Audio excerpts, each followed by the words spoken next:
Yeah, good morning to you. Obviously excited that we were able to go to it's one of the tougher trips I think you have in college football to go play a game, on the West Coast, and thought our kids handled it well. Thought they played with great energy and passion and togetherness, and they fought for the 60 minutes, and obviously extremely happy to get out of there with a win against another Power 5 opponent. I think I saw a stat somewhere that teams that turned the ball over 4 times, plus the number of first downs we had, I think it's like 1 in 65 or something, and now it's 2 in 66, I guess, or that could be wrong on the numbers. Don't quote me on that, but it seemed a pretty. You just don't win many games like that, and so we're very fortunate. But I know this. I don't know that I've ever had a season where you didn't have a game where you felt like, God, we easily could have lost that game, but boy, our kids found a way, and you can build on stuff like that. And just really proud of our staff and kids. I don't think anyone quit believing that we could win the game, and it showed in the way they played. And obviously the defense had more than their share of times that they had to go back out there and too quick, and because of the number of turnovers and lack of production on third down. And man, they never once, it was always, we got you, we got you, we got you. And just really proud of that growth that we can use to build on for sure. And obviously they played really well on that side of the ball, and special teams played better than average, but not great, but better than average. Offense was awful, and we got the ball in the third quarter. I don't know how many minutes were left, but our first possession in the third quarter, we had only had 25 offensive plays. And I do believe we had a really good plan offensively, particularly in the second half, and think we would have scored points had we not turned it over 2 more times. But we only had 4 possessions, and those turnovers are just, you can't win football games turning the ball over. And thought we were ripping off some pretty good runs, and either had a penalty or a turnover for those few possessions that we had the second half. So I think there's some things we can build on for sure, but ultimately the bottom line is our kids found a way to win, and we celebrate that. And you can write it however you want to write it, but the bottom line is Auburn Tigers are 2-0, and we celebrate that. We'll start with that. Coach, all offseason you talked about through the fall and even through the season as it started, Robbie Ashford was going to be a huge part of your team's success. We saw a heavy dose of him on Saturday night, flipping back and forth between him and Peyton Thorne. What was their response, Peyton and Robbie's response, and their attitude towards both of them seeing heavy minutes on Saturday? Yeah, I haven't seen them and talked to them today yet, and obviously everybody's on the plane ride was just trying to rest, and they both seem fine. I don't know that that's exactly what I want it to look like, but we just had no juice, no momentum, and so you're kind of searching for it, and we've got to figure that piece of it out to where you're not. We need Peyton to play better, truthfully, too. Now, the last drive, he played well. Prior to that, I think a few of the throws were inaccurate. I thought he left the pocket early once. And look, I'm not beating up Peyton. He played really well that last possession, but we do need more consistency there throughout the whole game. And that's our challenge, is to get him and Robbie and Holden to that point. And so they know that, but Robbie's got to get his touches, and we had a really good package for him and had a good drive going in that package, and then one of our running backs went the wrong way, and it created a negative play and got us behind the chains. And so it was just one thing after another offensively, which ultimately, it has to start with me and our offensive staff as to why we, did some of the things we did. We don't control the fumbles necessarily, but there were other things that happened that caused us negative plays that maybe we need to coach better. Row 2 on the left.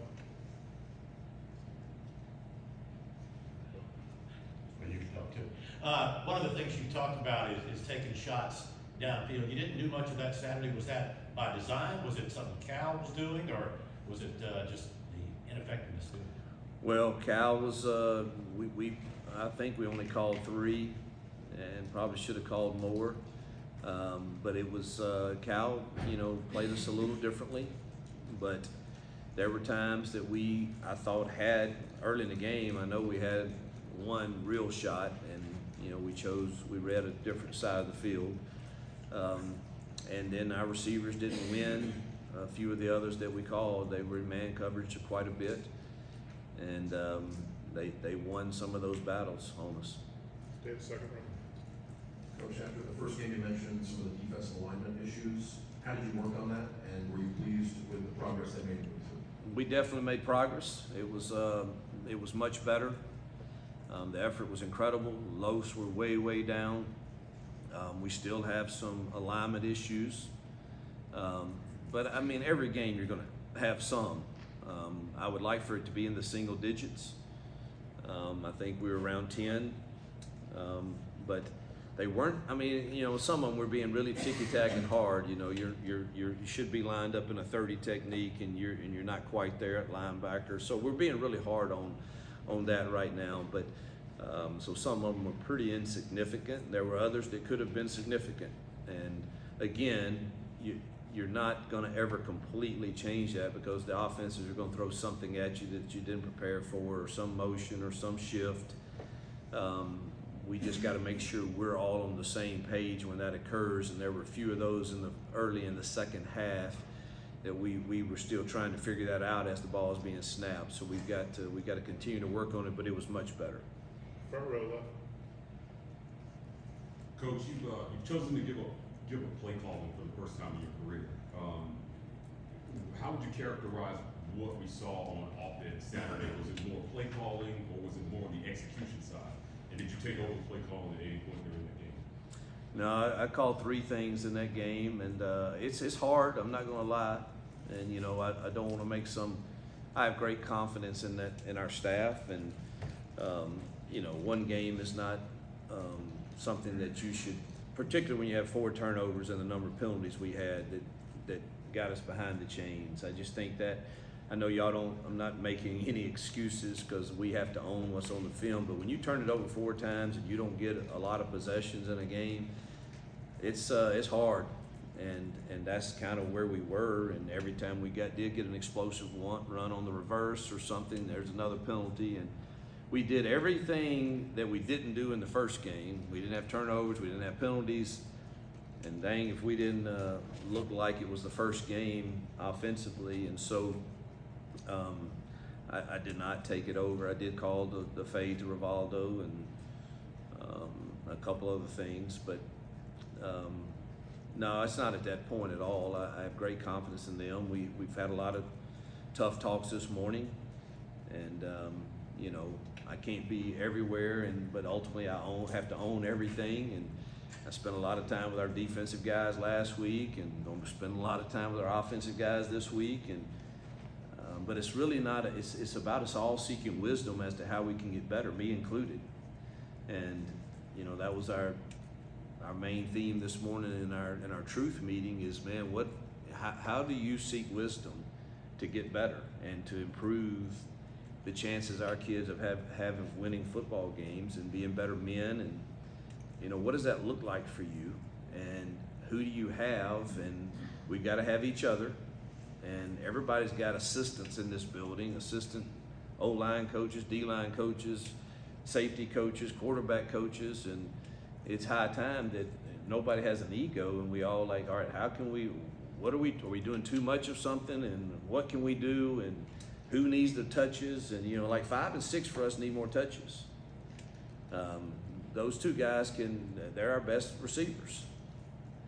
Now I wish they were bigger, because the catch radius is not big, but and we got to improve the others, but those guys are pretty good in space, and so we've got to use those guys more. Rivaldo obviously needs to be utilized, and he was well in the second half, but we got to play to our strengths and figure out how to make it look different every week. And So those are some of the things I challenged them with this morning is, you know, how are you going to do that? And if you need help, I swear I can help.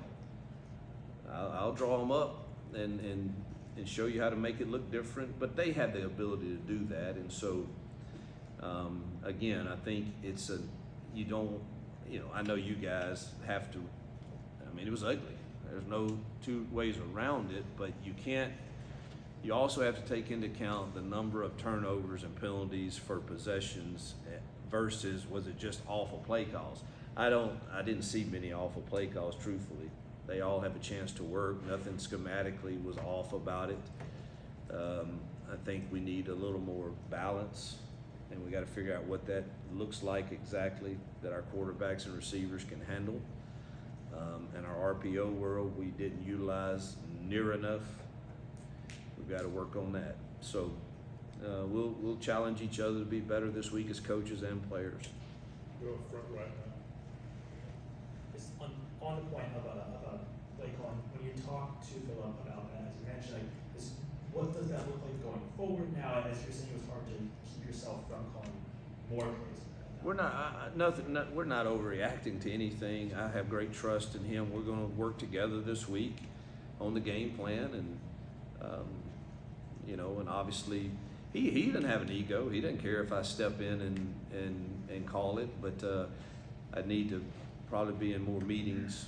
And like I said last week, we were really that game went nothing like I expected. I just got to tell you. It was nothing like I expected, and which is good and bad, I guess. So we worked really hard on how do we come up with the right defensive plan for our guys, and how do we handle the tempo. And heck, if they didn't go much tempo at all, really. I mean, they went a few plays, but nothing like what I'm used to from Spavital, and we never got in our tempo hardly at all because we never were efficient enough on first down to get in it. And it just was totally different than what I expected. But again, Philip is going to be fine. And but yeah, we're going to work together this week and see if we can't get a great plan in place to not repeat last week's performance. Stay in the front row. How do you think Peyton did with his decision making specifically in the RPOs that you guys call? I know that was something We didn't call enough. We didn't call enough RPOs, so I can't say Peyton was that was him. I just think he was inconsistent with the early throws that we had, and that really continued. Again, third quarter we didn't have the ball very much, or the fourth quarter, truthfully. So, you know, the last drive is one we're going to choose to concentrate on and focus on, and see if we can't build on that. But it was inconsistent until that point. Front row, Jason. When you look at this defense, how much have they progressed since the start of this preseason? And then just talk about the job your staff has done in trying to fill pieces, because you've had some injuries on that side, and they just kind of keep plugging it was a little scary the second half. You know, we had Keontae out and Simpson out to start the third quarter, which we already had Pritchett out who couldn't play. And so you're playing a lot of young guys that hadn't had a ton of reps, and so and Keontae was out until the last drive, truthfully, the whole second half. So, and then DK went out. So we were greatly challenged. Nixon dinged his hand there, his wrist that he had surgery on, and we're thin at linebacker, really thin. And so it was quite a challenge. So really proud of our kids and the staff. They just kept battling and finding a way to get off the field and get important stops. Did we improve from week 1 to week 2? Absolutely.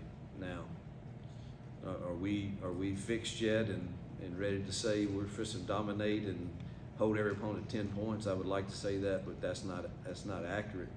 We got to keep working because tougher tests are coming. Front row, Richard. Do you expect those guys like Donovan and Christian back this week? You know, it's too early to tell, I think, on both. I would love to hope that they both would be ready to go for sure, but it's too early to tell. We're without J.D. Rhyme so far too this year, and I think he could help us. So, you know, but it's too early on Monday to tell. Front row, Jay. I want to ask you about Kane Lee. I mean, he played a lot of snaps the other day, and he played a lot better than he did against UMass. Are you seeing him kind of step it up? Yeah, we think he's going to be he's really talented. He's going to be really good. He's just young. There's times I think he's still a little unsure about his confidence level and gives too much ground.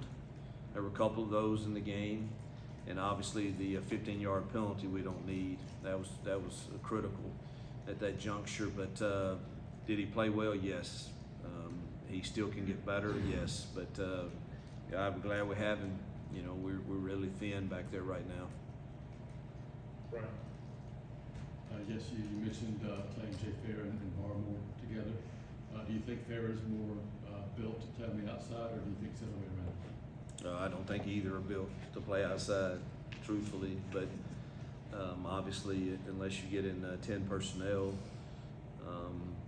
there's one of them will have to if you're going to play them both at the same time. And so I don't know if I said that. I said they need to get more touches. Now, does that look like them playing more at the same time? Maybe. We got to figure that out this week for sure, or today. back row. Karen. Two questions if I may. The first one, just in your coaching experience, a win like this in an adverse situation, how does that pay dividends later in the season? And then secondly, just looking at Samford, curious if you have any relationship with Chris Hatcher and what you know about the Bulldogs. Yeah, there's no question. You're very sharp with the question, because a win like that, that's a tough trip, and I won't go on Thursday again if we ever have to do that again. And that trip back is really, really, really hard. I mean, we rolled in here at 10 o'clock yesterday morning, and I don't know that you can recover immediately in the next week for that, but I think there's so much to build on, because I'm still learning this team. They're still learning me, and I was so pleased of the way it just was no panic. It was just, we're gonna figure this out somehow, some way, and get out of here with a win. And not every team in year one have I felt could handle that, and I wasn't sure about our kids, truthfully, and I really thought we were gonna go in there and score 30, 40 points and make it easy on the defense. And Lord knows that didn't happen, and I was so proud of just the leadership on that side of the ball that just, we got you. And Eugene Asante played his tail off, and as did others. I don't want to get to pointing them out, but he played really well. Jalen McLeod makes us different when he's playing. So there's so much to build on from that, because we're going to have some adverse situations in this league, particularly at the point we are in our program. And so we can point back to these moments of how you should fight to the end, regardless of what the result ends up being. That's the way we should keep fighting. So I think that's, Hatcher and I have known each other for years. I think he's one of the better offensive coaches in football. He's done a remarkable job there, and he will have his kids excited and well prepared to play here, I have no doubt. And they'll test you in the passing game for sure and throw it all around. I think the last time he played here, I believe it was here. I know I watched the film somehow, but I think it was here. But man, it was every polecat and quads and every formation you can imagine that he pulled out and had success moving the ball. And so I have great respect for him as a man and as a coach, and I know he'll have his guys ready. I'm gonna take a few more. When it comes to your run defense, how did you see them respond based off of what wasn't a great performance in week one against UMass, plus the outside chatter from your opponent? How did you see that run defense respond on Saturday and moving forward for Samford this week? Well, the stats are what they are, so they performed and they stopped the run, and so we absolutely improved from week one to week two in that. And I don't know that has any bearing on what you do in week three. You better prepare the same way, and you better have a great plan, and know you've got to do it again and again and again. And but we did absolutely. We felt like we had to stop the run and make them one-dimensional. We weren't sure that either quarterback could all night long throw it and beat us. I said wasn't sure. I'm not saying they couldn't. But it wasn't enough tape to really, but we kind of just you know, when you look at two transfer guys and they weren't used to throw it at their old school, you kind of just hope in your mind that that's a situation where maybe they can't throw it well enough to beat you. So let's be sure we've got to stop the run, because they had really talented running backs, and I thought our kids did a great job of doing that. Second round, Coach, you mentioned getting 5 to 6 more touches. What about the rest of the wide receiver room? Are you expecting more production out of the other guys too? Well, you sure hope so. Well, we haven't proved we can do it yet. So until we do, I mean, we've got to prove that we can win some one-on-ones and we can throw accurate balls to them, and you know, we got to keep improving that room. I've said that since I got here, and that's still the case. Coach, the Cal running back, the young guy, Jay Knott, gave you guys what might be a little bit of bulletin board material before this one. We had heard that maybe they'd use that for some motivation. How much do you use those kind of things to motivate your team going into a matchup like this? I honestly don't really use that a lot. I think if that's, now I heard our kids talking about it, which I don't think that hurt, and I hope he's okay. I know he got hurt, and but you know, I don't like our kids to do that. I hope ours don't ever for games, because it did probably fire our guys up a little bit defensively. And I did mention it in my pregame talk. I was comparing it to one of my real life experiences with a guy in high school, and I did use that in pregame, but I don't think that's the reason we stopped the run. But it certainly did give them some motivation, for sure. and a few up front, we'll finish up. Yeah, how did you feel like the offensive line did in the game on Saturday? I thought they did fine, truthfully, and that's the shame of it. I thought they handled the movements and stuff really well. There was one breakdown in protection. The others, I think, we kind of caused, with either setting the protection wrong or moving out of the pocket too early. But I think, again, without the turnovers, I think you're looking at another 250-yard plus rushing night. And so I thought they were doing a fine job of run blocking. Got two more, Jason and Jay. You talked about getting McLeod back. What did it add to the defense, and then how much of a boost is that moving forward, having that speed off the edge? I think he's probably 85%. I'd like for him to get to 100%. And then I think he really gives us a boost, but at 85%, he's made us better. He's strong at the point of attack, quick twitched, and can rush the passer. I don't think he got a sack the other night, I don't think, but he's different than what we've been presenting. So he helps us all the way around. Yeah, question about the quarterback rotation. I mean, if you're trying to unlock more consistency, would it make sense to kind of pick a guy and stick with him, or do you like Yeah, this? that's the big challenge. I do not like the way the other night went with it, but at the same time, I think Robbie has to get his touches, and so that is a absolute something that's on my mind, and we've got to figure it out. All right, Coach, appreciate you.